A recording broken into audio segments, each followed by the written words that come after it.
I have just chaired a meeting of the Government's Emergency Committee, COBRA, where we discussed the details of and the response to the appalling events in Manchester last night. Our thoughts and prayers are with the victims and the families and friends of all those affected. It is now beyond doubt that the people of Manchester and of this country have fallen victim to a callous terrorist attack, an attack that targeted some of the youngest people in our society with cold calculation. This was among the worst terrorist incidents we have ever experienced in the United Kingdom. And although it is not the first time Manchester has suffered in this way, it is the worst attack the city has experienced and the worst ever to hit the north of England. The police and security services are working at speed to establish the complete picture, but I want to tell you what I can at this stage. At 10:33 last night, the police were called to report reports of an explosion at Manchester Arena in Manchester city centre near Victoria train station. We now know that a single terrorist detonated his improvised explosive device near one of the exits of the venue, deliberately choosing the time and place to cause maximum carnage and to kill and injure indiscriminately. The explosion coincided with the conclusion of a pop concert, which was attended by many young families and groups of children. All acts of terrorism are cowardly attacks on innocent people, but this attack stands out for its appalling, sickening cowardice, deliberately targeting innocent, defenceless children and young people who should have been enjoying one of the most memorable nights of their lives. As things stand, I can tell you that, in addition to the attacker, 22 people have died and 59 people have been injured. Those who were injured are being treated in 8 different hospitals across Greater Manchester. Many are being treated for life-threatening conditions. And we know that among those killed and injured were many children and young people. We struggle to comprehend the warped and twisted mind that sees a room packed with young children not as a scene to cherish, but as an opportunity for carnage. But we can continue to resolve to thwart such attacks in future, to take on and defeat the ideology that often fuels this violence, and if there turn out to be others responsible for this attack, to seek them out and bring them to justice. The police and security services believe that the attack was carried out by one man, but they now need to know whether he was acting alone or as part of a wider group. It will take some time to establish these facts, and the investigation will continue. The police and security services will be given all the resources they need to complete that task. The police and security services believe they know the identity of the perpetrator, but at this stage of their investigations, we cannot confirm his name.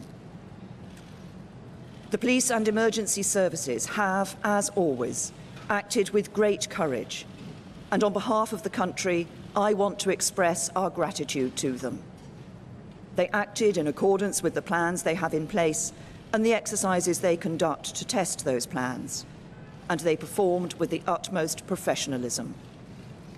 400 police officers were involved in the operation through the night, and many paramedics, doctors and nurses have worked valiantly amid traumatic and terrible scenes to save lives and care for the wounded.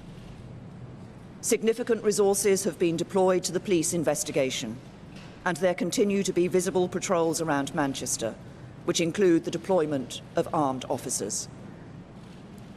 For people who live and work in Manchester, there remains a large cordon in place around Manchester Arena and Victoria Station, which will be in place for some time.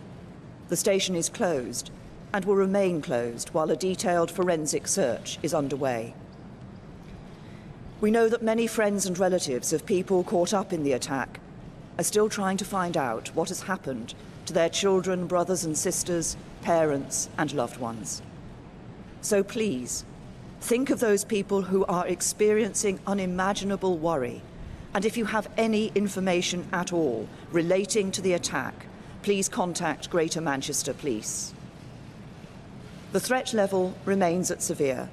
That means that a terrorist attack remains highly likely. But the Independent Joint Terrorism Analysis Centre, which sets the threat level on the basis of the intelligence available to them, will continue to assess this throughout today and in the days ahead. Later today, I will travel to Manchester to meet the Chief Constable of Greater Manchester Police, Ian Hopkins, the Mayor of Greater Manchester, Andy Burnham, and members of the emergency services who have come to Manchester's aid in its moment of need. And as I announced last night, the general election campaign has been suspended. I will chair another meeting of COBRA later today. At terrible moments like these, it is customary for leaders, politicians, and others to condemn the perpetrators and declare that the terrorists will not win. But the fact that we have been here before, and the fact that we need to say this again, does not make it any less true. For as so often while we experienced the worst of humanity in Manchester last night, we also saw the best. The cowardice of the attacker met the bravery of the emergency services and the people of Manchester. The attempt to divide us met countless acts of kindness that brought people closer together. And in the days ahead, those must be the things we remember. The images we hold in our minds should not be those of senseless slaughter, but of the ordinary men and women who put concerns about their own safety to one side and rushed to help. Of the men and women of the emergency services who worked tirelessly to bring comfort, to help, and to save lives. Of the messages of solidarity and hope of all those who opened their homes to the victims. For they are the images that embody the spirit of Manchester and the spirit of Britain, a spirit that through years of conflict and terrorism has never been broken and will never be broken. There will be difficult days ahead. We offer our thoughts and prayers to the family and friends of those affected.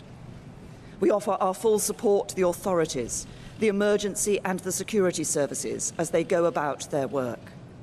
And we all, every single one of us, stand with the people of Manchester at this terrible time. And today, let us remember those who died, and let us celebrate those who helped, safe in the knowledge that the terrorists will never win, and our values, our country, and our way of life will always prevail.